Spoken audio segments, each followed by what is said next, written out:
anatomy. You know, the structure of the organs, the functions of the organs, how are they reflective of higher order processes?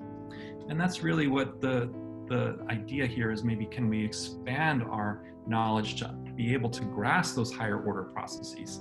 Really, Chinese medicine is all about cosmological science. If you look at the classics, it's all about rhythms.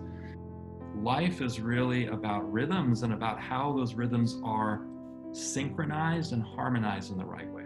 Venus forms, for example, in 8 years, 5 near and far conjunctions with the sun in relationship to the Earth. And so in space, it actually traces out a 5-petaled star. And it's very interesting that, you know, in ancient cultures, people assigned planets to herbs or herbs to planets. And there were herbs of Venus, herbs of Mars, herbs of the sun. And herbs of Venus were often depicted as having a 5-fold symmetry, like the rose family. I think where a lot of scientists don't ask is, where are my hypotheses and ideas coming from? You know, again, most people say you're just making it up. But is it that the phenomena is speaking into you? And that if you create yourself as the right receiver, those ideas now will stimulate new activity. You know, have the thought and just think this and you'll be, you know, you'll levitate the world. Well, I think there comes a point when those thoughts can very quickly translate down into matter, but you have to really transform your own matter to a very high degree to be able to do that efficiently.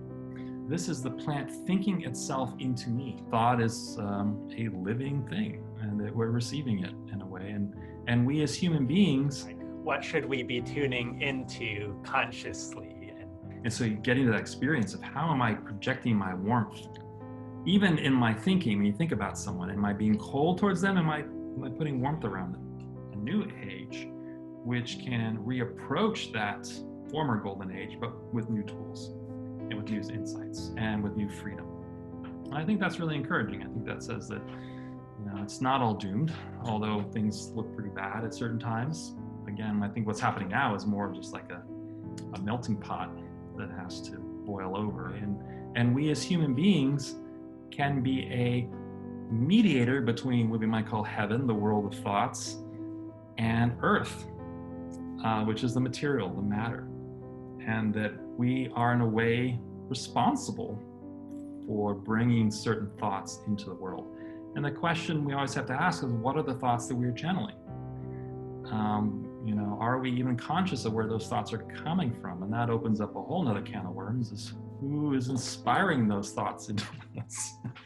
And I think we'll probably not talk about that today.